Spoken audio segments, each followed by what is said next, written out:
মানুষ একটু অন্যরকমই মানে ইয়েতে চলে যায়, বুঝলো তো। ভাই কি বলবো, মানে ইনসিডেন্টটা কিছুটা এমনই হলো যে কিছু বলার মতন না। কি বলবো আর, হোপফুলি আজকে মানে মানুষের মানবিকতা জিনিসটা এত এক্সট্রিম লেভেলে চলে যায়, এটা কখনো জানা ছিল না। যাই হোক, জোকসা পার্ট, এটা কিছু বলার নেই, এটা জাস্ট একটা চিল করার জন্য বললাম। বাট হ্যাঁ, এখন নাইটের স্ট্রিট ভিউ দেখতে পাচ্ছ তোমরা, পুরো ফাঁকা। ঠিক আছে, পুরো ফাঁকা। আমি গাড়ি চালাচ্ছি, ট্রাক আসছে।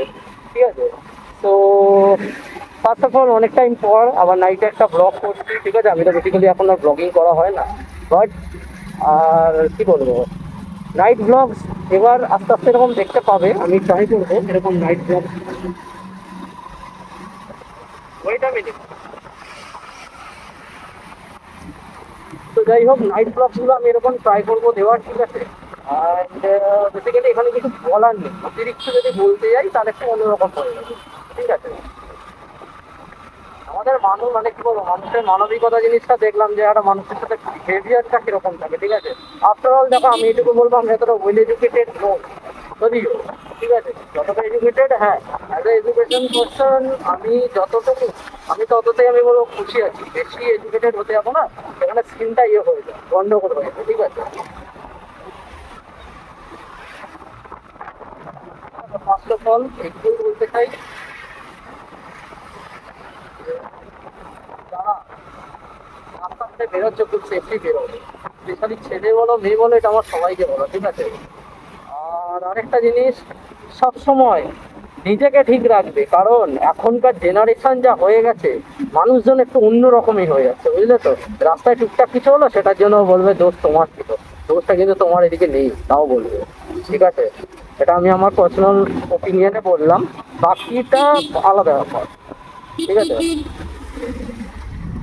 যাই হোক, আর এখন রাত হয়েছে তো, তো রাতের সিন কিছুটা এরকম, রাস্তাঘাট একটু ভেজা আছে, আর আমার গাড়িতে একটা সব থেকে বড় প্রবলেম, তেল টাইটি খোলা, সো দ্যাটস ওয়াই জলটা ছিটবে। ঠিক আছে, বাট তবে হ্যাঁ, এটুকু আমি বলতে চাই যে রাস্তাঘাটে যখন বেরোবে খুবই সেফলি বেরোবে।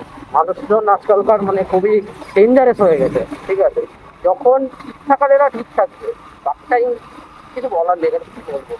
তো কথা বলে এসব ছাড়ো, ঝামেলা জিনিসে না থাকাটাই বেটার। আমিও একটা বাইকার, আমি থাকি না, বাট ইনসিডেন্টটা দেখলাম তো চোখে পড়লো, রাস্তাতে আসছিলাম তো। তো আজকে বেরিয়েছিলাম নাইটে ব্লগ করতে, কিছু বন্ধুদের সাথে দেখা হলো। দেন আমি একটু সকাল থেকে শরীরটা খুব খারাপ ছিল বলে ব্লগটা স্টার্টিং থেকে করতে পারিনি। এখন কিছু এরকম ছোট ভিডিওস বা ব্লগস আসবে, তো চেষ্টা করবো যে ভালো রকম ব্লগগুলো দেওয়ার। ঠিক আছে,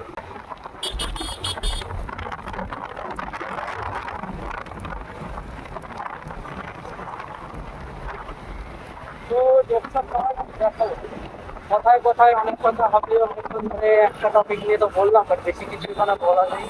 আজকে ব্লগ এখানে এন্ড করছি। ঠিক আছে, অ্যান্ড আরেকটা জিনিস, always wear your helmet, a pair of shoe, gloves and ride safe. আর হ্যাঁ, যারা যারা আমাকে ফলো করো ইনস্টাগ্রামে, সো প্লিজ আমার রিলগুলোকে একটু দেখো। ঠিক আছে, অনেক স্ট্রাগল করে, অনেক খাটনি করে বানানো হয়। হ্যাঁ, আফটার অল এখন টাইম পাচ্ছি না বলে ভালো ব্লগস বানাতে পারছি না, বাট আমি চেষ্টা করবো সবসময় ভালো ব্লগসগুলো দেওয়ার। ঠিক আছে, অ্যান্ড আরেকটা জিনিস আমি সবাইকে রেকমেন্ড করবো, প্লিজ ইয়ার রাইট সেফ, কারণ আমি ইদানিং এখন খুবই অ্যাক্সিডেন্ট দেখছি, উইদাউট হেলমেটই অ্যাক্সিডেন্টগুলো হচ্ছে। ঠিক আছে, আর বেসিক্যালি অনেকে বাইক মানে কি বলবো, অতিরিক্ত র্যাশ চালিয়ে ফেলছে। আমি আমি বেসিক্যালি কখনো এত হাই স্পিডে আমার কোনো ব্লগে দেখতে হবে না, আমি চালাই। ঠিক আছে, আগের যদি ব্লগ শুরু স্কল করো। তো আরেকটা জিনিস, এখন নাইট ছিল বলে একটু গাড়ি টানলাম, but just for fly wise, otherwise কিচ্ছু না। এখানে কোনো ড্র্যাগ রেস বা রেসিংয়ের কিছু নেই। এখানে সোজা কথা ভাই, বাইকার কমিউনিটিতে কখনো কাউকে প্রুফ কিছু করতে হবে না। ঠিক আছে, প্রুফ করার এখানে কিছু নেই, তুমি যেটা তুমি সেটা, তোমাকে কেউ ভাই এখানে ঘোরাতে পারবে না। ঠিক আছে, তো চলো আমি বাড়ি ঢুকছি, এন্টার করছি। তো আফটার লং লং টাইম আবার সবার সাথে কথা হলো, ভালো লাগলো বেশ। আবার পরে কোনো ব্লগে দেখা হবে। Till then, stay tune and peace out.